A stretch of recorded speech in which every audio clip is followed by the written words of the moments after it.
I think the most predictable thing that I could say about this season so far is Aaron Judge is still Aaron Judge. Torpedo bat or not. Yes. He is off to an unbelievable start, apparently deciding that he just wants to win the MVP in April and not just really have any discussion about it this year with with the way he's gotten off the line. And the Yankees have certainly needed that.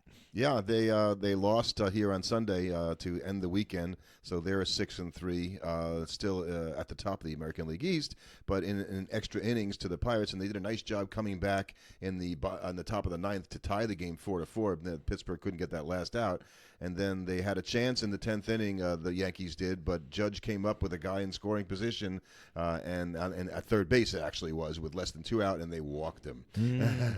And we're gonna not let you beat us. As it turns out, they were able to get out of the inning, and they won in extra innings. So walking Judge in that situation definitely worked Was out. clearly the right play. And I mean, I think we've seen a power increase. I think home runs are up 10% to start this year compared to last year. Now, that's a fair number more of home runs, but it's still early enough, and there's still a small enough sample size of games where we could easily have a streak of 10 games where we hit 10% less home runs in that time period. I think it was something year. like 296 homers to 260 odd homers, so almost 30 more homer difference. That's a drop off. But you had 300 games, so there it is. That have been played. So we're about 10. Some teams have played 10 games. Some teams have played a little less than that, and I don't think anybody's played more. The Dodgers have played 11 now, and they are no longer, as of today, in first place in the National League West. Though their other team that shares them with 11 games, the Cubs, are in first place over in the NL Central, and they're really the only team in that division that's gotten off to a super hot start. I think the Reds have not gotten out to where they would have liked to be, certainly, and I think that you look at the Milwaukee Brewers at 5-5, but you look at that run differential of negative 22 already, and you're like, ooh, okay, that's not a good sign usually. Yeah, you said it. The Brewers are going to have trouble to score this year. And watching a little bit of the Yankees and the Pirates this weekend, I keep waiting for the Pirates to turn that corner every year. And after 10 games, it just seems like it's always a brick wall that they're going into because, they won the game today. But they lost the series at home to the Yankees. Would have been a big series for them to win. And they just can never get to the point where they can sustain even a good start. And this year, I wouldn't even say it's a good start. No. I mean, the number of teams that are off to good starts are really the first place team in each division, and then just the NL West. Right. I mean, then the Rockies play there, but they don't really count as a baseball team, I don't think. Their fans feel the same way. The Rockies are bringing up apparently a stud pitcher, and I can't remember his name. So they actually have had the best pitching in the National League, maybe in all of baseball so far this year. It's their lineup that's doing them right now. It's always something when it comes to the Rockies. But the first place team in that division, and we were talking about this before we got on air here, are the Giants. And by percentage points, let's be honest. Well, they're 7-1, and it as much depends on how their game against Seattle finishes today. As we're recording this on Sunday afternoon, they're not quite done yet, so they could go to 7-2 and drop right behind the Dodgers again. But they're and you would consider them to be one of the most surprising teams in baseball. I think in a positive direction, they're probably the most surprising team in baseball. I mean, I thought they would be good, but I didn't think they would be right there with the Padres and the Dodgers atop the NL West. Now, it still is really early. It's 9 games, so there could be a 9-10 game stretch where they turn around. But that's a lineup that's always felt like it's the lineup of misfit toys, but they keep performing every year, so how misfit can they actually be? And they can pitch, and so, it's funny how after 9, 10, 11 games, whatever it is, already it shakes out to the teams that you thought were going to be good are pretty good, or better than that, and then there's the Atlanta Braves. Well, yeah, that is the other most surprising right, thing, I think they're the team that's the most surprising in a negative direction, though I think there's a little bit of worry over in Baltimore right now because they've not been off to a super hot start at 4-6. Yeah, I didn't pick the Orioles to win that division. I did pick them to make the playoffs, I think, as the third team in the American League East. I think they're in a better position right now than the Braves, simply from the historical perspective of the fact that no team that has ever started the season 0-7 has made the playoffs. And, when you have a no team, like 0 forever, that gets my attention. Right now, the Braves are a good enough team. I picked them to win the division. You picked them to win the division. Right. And it doesn't get any easier for them as they go into this week coming here. Their series to start the week is against the Phillies, who just finished off a really tough series against the Dodgers. Successfully winning 2 out of 3. Right, and so it's not like the road gets any easier from here. And so if you're like, you have a bad series against the Phillies and you go to 1-11, God forbid if you're the Braves, it's not that you can't play good baseball the rest of the way. It's just that you're required to play at a level that's almost unheard of. Unsustainable. The Mets kind of managed it last year, and everybody acknowledged how much of a fluke that was. Now, it seems like every year one team kind of does this where they have a really bad start, and then they get thermonuclear hot for the last, half of the season or 2/3 of the season. But you don't want to put yourself into the position where you have to do that because there's plenty of teams every year that start off bad and then just stay bad. And the Braves are trying to, hang in there, obviously, not the way they wanted to start, but waiting for Ronald Acuna to get back and for Strider to get back because those are the reinforcements that say, okay, that team could win 16 out of 20 when they're rolling. Correct. And they've got all their guys back. But by the time those guys come back, it may be a little too late to do anything but compete for a wild card. And the problem is that you mentioned the Phillies and now the second place Mets, in that division at 6-3. You got to play those teams a bunch of times now. Right. And that makes individual series against the teams like the Marlins and the Nationals really, really impactful because all of a sudden any games you drop to those lesser teams in your division or in your league, if you drop games to the Pirates or God forbid the Rockies again, like that really puts you in a rough position then because every game's at a premium when you have a bad start like this. Though I'm sure they were very happy with that Spencer Schwellenbach start that they got the other day because that was big for them. And as were the Phillies happy with the Jesus Luzardo start, which we watched on Friday night. Very impressive. And I said the Phillies were old.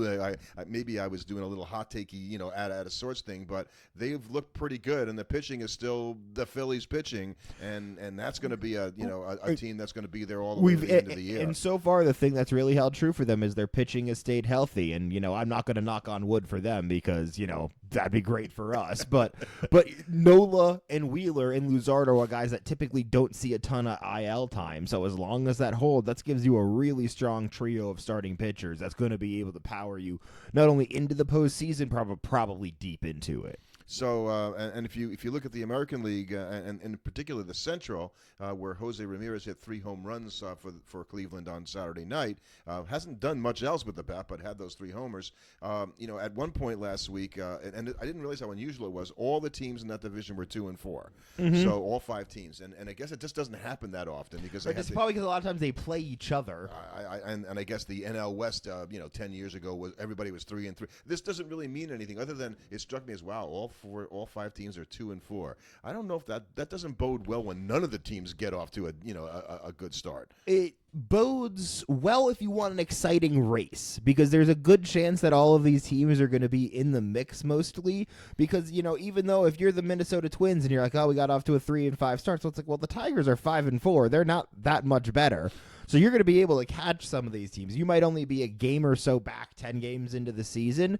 And so you're like, okay, we got plenty of time to fix this. So it's going to make a very fun NL Central Exactly. race. The Tigers win 3 in a row, and now they're 5-4. The scary thing is if you all in that division don't collectively figure it out for another week or two, well, the only way you're getting in is by winning the division. And then things get hard when it's 4 teams gunning for one spot. And I got my eye on the Tigers, or eye of the Tiger, eye on the Tigers. And one of the guys that I really like, Kerry Carpenter, has hit 3 home runs already, and he hit him off, one of them at least off a left-handed pitcher, and that was his whole issue last year in the postseason. He was unplayable. You couldn't play him against lefties, and I really like this player. And when you look at that division, although we picked the Royals, it's truly wide open. Boy, I don't know. I could see, and Jackson Jobe, who's just getting started, that didn't have a great start, today, but. Or yesterday, I should say. But he's got the stuff that I think is going to play out through the rest of the season. And Skubal hasn't won a game yet. You got to think that's going to change. And so if he's 0-2 and you're at 5-4 in first place, you're probably feeling okay right now if you're the Tigers. For sure. The other surprising team in the American League in the West, and I wish I could say it was the Athletics. Oh, I got to ask you about this for a second. So we have this aversion to calling them the Sacramento Athletics. Okay, because they are the team that is neither from Oakland. They're the team formerly known as the Oakland Athletics. Going to Las Vegas, but we're not going to say they're from Sacramento. They're just the Athletics. Yes. what are we doing here? Come on. I mean, they're going to play in Sacramento for the next 3 years. Sure, the ballpark is small, and it's, only holds 14,000, and the ball seems to fly out of there. But that's where they are. They're in Sacramento. Why can't we call them the Sacramento Athletics for the next 3 years? That's where they play. Because we all want to pretend that this isn't happening. That Major League Baseball would really like to pretend that this is not going on, and God forbid this Vegas deal doesn't go through, and now we have the nightmare problem to end all nightmare problems of, oh God, what do we do with this franchise? I'm going to hold my breath until the Athletics start building the stadium in Las Vegas. I'll be dead. Yeah, which is why you have to be worried there, because they've not moved any closer, and it doesn't seem like it's going in that direction. I think it's going to happen. I have no reason to think not, but it just really bugs me that they won't call them the Sacramento Athletics. Well, certainly an economic downturn does not lead itself well to a gigantic new stadium being built in Las Vegas. So I was all set to talk about how the Dodgers with all their pitching, and you noticed today that Blake Snell has now on the IL with some left shoulder information. Didn't take so well. Roki Sasaki had a good start the other day, but he's been a little up and down so far. Yamamoto looked good on Friday. Kershaw isn't pitching, and then there's I feel like Kershaw's that's very generous to Kershaw by including him in that Dustin group. May has looked very good so far, coming back from being out with that horrible esophagus thing that he had last year. And then Tyler Glasnow had a great first start, and I thought, oh yeah. Tyler They got that Glasnow. guy, too. He's really good. He was like the best pitcher in baseball before the All-Star break last year, and then he went out and got shelled today. Yeah, did not have a good start today. Walked 5 guys, gave up 5 runs and all that. But, the Dodgers just have so many pitchers. That they're going to be able to weather Blake Snell being on the IL for however long he is there. And besides, it's first half Blake Snell. It's really the second half Blake Snell you want anyway. So we skipped over the Mets for a second. I just want to say when it comes to the Mets, and, they won a couple of exciting games this weekend against the Blue Jays, and they're doing just enough offensively, right, to sustain it, because they really haven't hit on many cylinders, if any. I think they had 1 game. But the bullpen has been unbelievable for a team that unsustainable. Right. Like, as a Met fan going, okay, it can't be this good all year, man. Right. They're going I think they went 4 2/3 innings today with 1 hit and no runs. You can't expect that. That's not going to be. They're going to blow games. They're going to give up runs. And you wait for it to happen. You're watching it going, okay, it's going to blow up eventually. Somebody's just not going to have it, and they're going to get creamed. And it hasn't happened yet. So now I'm going to be like, oh, here we go. Right. Every lead is going to feel almost even more nerve-wracking than normal until they blow one. Then it's okay, now I don't have to be as worried, because inevitably it will happen. It does, though, speak to David Stearns and his approach, because what he did in Milwaukee is not dissimilar to what he's doing here in New York. The Mets starting pitcher, particularly with Minaya not pitching and Montas not pitching, a little shaky. Everybody says still could use a definitive number 1. They don't really have that, but the bullpen is so much better than last year. And I don't think we knew that going into the season that they. I don't think we realized just how much better and how it was. deep they are. Right, they got guys. Well, Kranick being a good pitcher has been a stunning revelation. Kranick has been great. He's the manager, Mendoza, who I think is terrific, is doing a good job of mixing and matching, and he's throwing guys. This Brazoban, who they got from Miami last year, has been unhittable this year, and he's pitched a ton, and so they're going to ride these guys, and yet they've got Dednell Nunez in the minor leagues. They've got reinforcements still coming up. That's like Dodger-like when you have that's what you guys do at the minor league level who could come in oh yeah, this guy's better than what we got at the major league level. Exactly. You need to have these guys that you're going to bring up and have an impact on your roster throughout this season, because other teams are going to do that. You're going to cycle through pitchers. Jack Leiter wins his first 2 starts for the Rangers. Boom, he's on the IL with a blister. Now you got to bring up somebody else. If you're the Rangers, you're off to a great start. But teams that are deep enough are going to sustain, where I think you have these teams that get off to good starts, but then when they lose a couple guys, they don't have that second wave of players to come in to keep their team fresh and rolling. So Jack Leiter, who had 2 great starts to start the season, and then immediately went on the injured list with a blister, so he's not going to pitch for a little while. Yeah, and you kind of thought, he finally turned the corner, and the Rangers are off to a good start in part because of that. There are a bunch of players who have come over and started to look good, and then got injured. Ketel Marte for Arizona.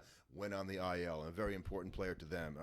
And so you wonder, if he's going to come back. And then there are other guys that are playing, like Eduardo Rodriguez of the Diamondbacks is finally pitching, and he pitched well. Like, oh yeah, he's on the Diamondbacks. He's always hard. Well, they've also loved it because Eugenio Suarez is at least finally hitting with some power there. He's not got the average, but he's got 5 homers, this year. So he's starting to hit with some pop, which is good for a team that really needed it, especially with Christian Walker no longer being there. Right.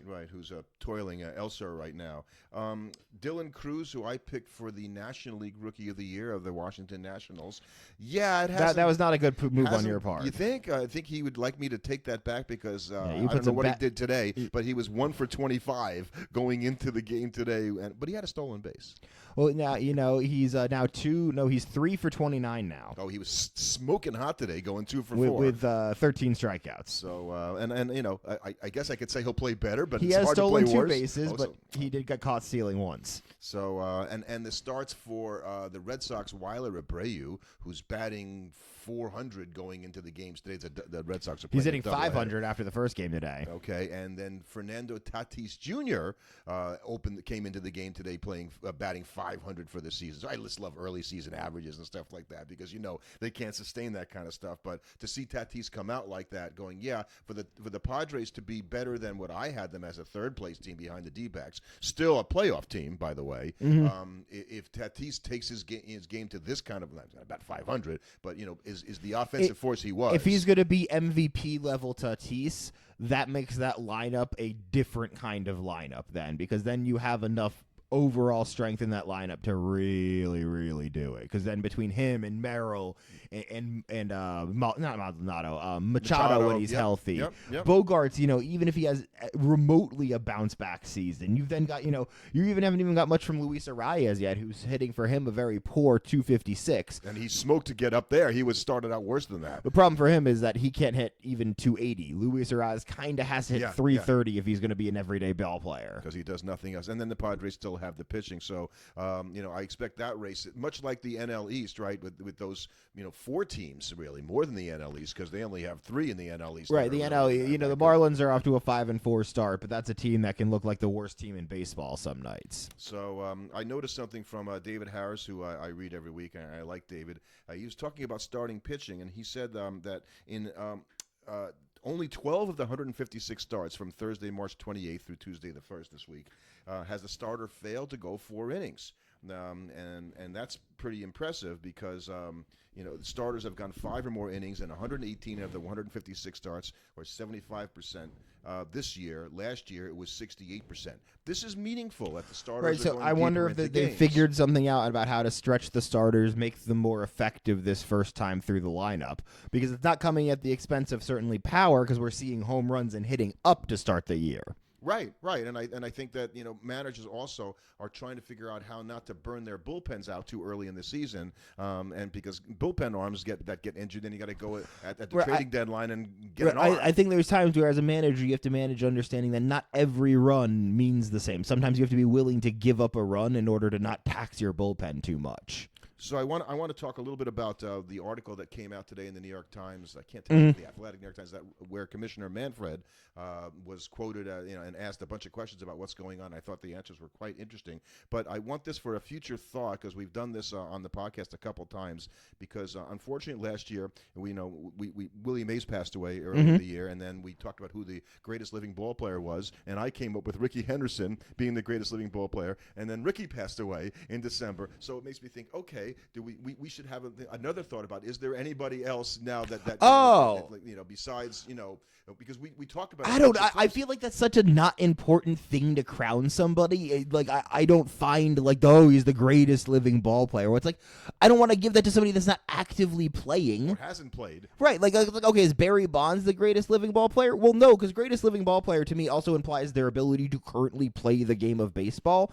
Oh, Well, I don't know about that. That's how I feel about it. I mean, that's not what DiMaggio was. No, but that's how I feel about the term, which is why it's like, okay, really, it's just like, who's the best Hall of Famer that's not dead? Well, and that's what it'll be. Right, and that's why I don't know. That's why I don't find it a particularly compelling title to give somebody. So let's talk about Manfred and what he talked about, and some of it was having to do with the robot umpires. So in his opinion, the robot umpires were very good, and it was a very successful test. And when asked, well, where is everybody on this? And he said what I thought was very interesting. He said, the umpires are actually for automatic balls and strikes being used all the time and not in a challenge system. And that's because when you have a challenge system and your umpire, all you do is get outed in front of 48,000 people that you made the wrong call and everybody can see it plainly. And they'd rather not be put in that position.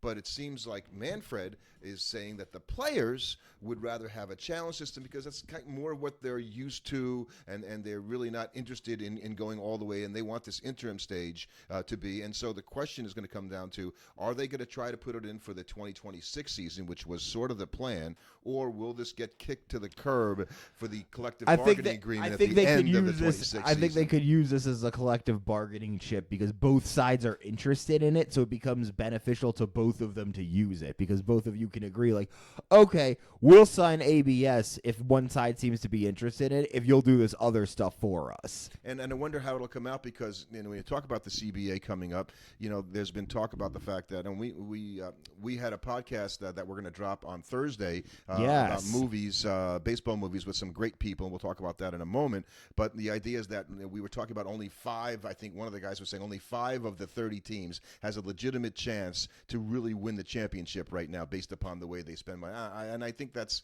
kind of true, not entirely true, but the point is those other teams that are not trying, and Manfred was trying to say we need competitive baseball all the way through the league, and how is that going to happen because our product isn't as good when there's only 5 teams that have a real legit chance to win in any one year. Right, and I personally, I think that kind of competitive increase comes from having a salary floor more than having a salary cap.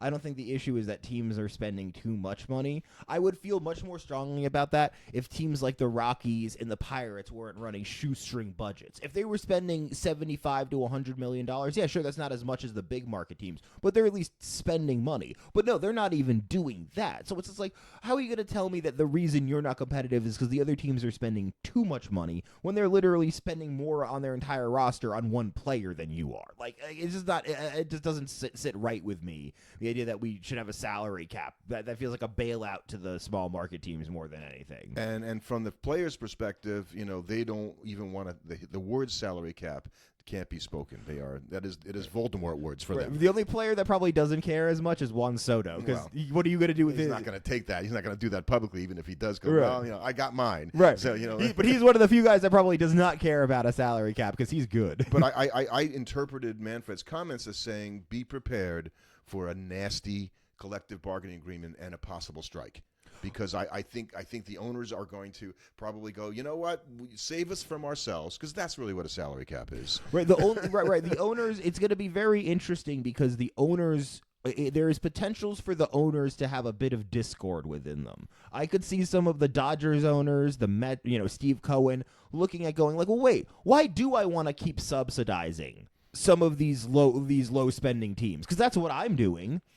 Why should I have to put a cap on what I'm spending because you don't want to spend the money? And the argument's going to be, I'm not saying it's the right argument, that you basically don't want to have a coronation every year of the 5 teams that spend the most money and nobody else ever has a chance. That's not what baseball should turn into. Right, but it already has. Right, but that's I would feel that would be a much worse situation if that wasn't happening, in part because teams just aren't deciding to spend the money.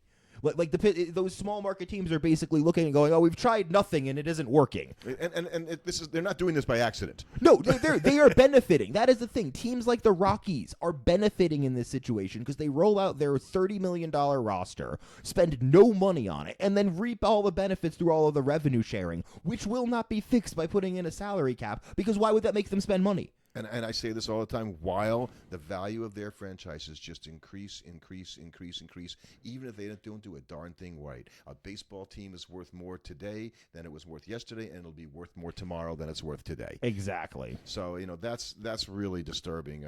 Manfred made one other discussion about the televising, and he was asked about, hey, I can watch other professional sports. I know where to find the games, and baseball is the worst, right, when it comes to trying to find, where the game is and whether you subscribe to the service it might be on or whatnot. And Manfred said, I think it'll get done at the time of our next national broadcast agreement after the 2028 season. All right, well, these things don't move quickly.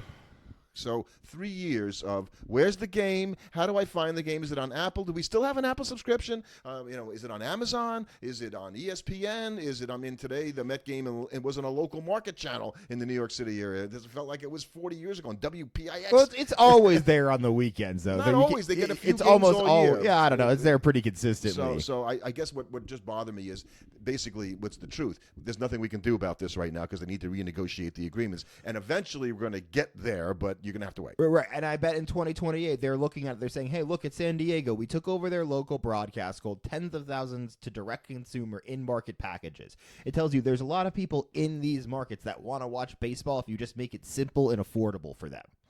Yeah, I don't see affordability coming into the picture very much. I don't think that's going to be, you want to go for 2-for-1 tickets or go to the games against the worst teams that nobody wants to go to. No, I'm just talking about watching on TV. Yeah. That's what I'm saying. That's what they're saying. You can sell these local broadcasts to the people in market, and they will pay them if you just don't make it. The problem is you're looking at it. You're like, oh, you want to watch an MLB TV? Now you got to buy all 12 months for $300. That's what it is. Right? That's for each team. For each team. That's the problem. That's not like you want $300 for all of Major League Baseball. Okay, that seems like it's a fair price. $300 for one team? No, that's silly. Yeah. So, unfortunately, it's not going to be resolved for a few years. So let's preview a little bit our podcast that we're dropping on Thursday. Yes, we have a movie roundtable with a bunch of different baseball writers and podcast hosts. It'll be really fun. You got to hear about a bunch of different movies that you've definitely watched before, and probably a few you haven't. Right. The point was, Vince Wetzel, who wrote Lose Yourself, a great book you should take a look at, came on our podcast last year, and he suggested, well, can we talk? We were talking about it as a preseason thing. It took a long time to get everybody together, and which we did yesterday. And in addition to Vince, we had Kelly Franco. She hosts the 3 Inning Fan podcast. We had Scott Bolahan, who hosts the Twin Bill podcast and has a new piece of literature out there in the marketplace. We had Molly Knight, who is an ESPN writer, athletic writer. She wrote the book. And obviously, we were on there as well. We were on there, too. The best team money can buy about the Dodgers. And so the premise was, which movies should you maybe think about watching again if you haven't seen them in a while? Which movies might not you have heard about? And it wasn't only picking the biggest baseball movies, then the most popular Mount Rushmore-y type movies. No, it's not going to be a 30-minute discussion on Field of Dreams. So each of us picked 2 movies. We went around quickly. It moves fast. There's a lot of insight. I thought everybody brought something there very interesting to the table. There wasn't 100% agreement all the time. Which I really like. There's some interesting discussions. So check us out on Thursday for that. We're really, really excited to bring that to you, and hopefully you'll get a chance to hear some of the stuff that they're doing and follow them because they're all great. Yep.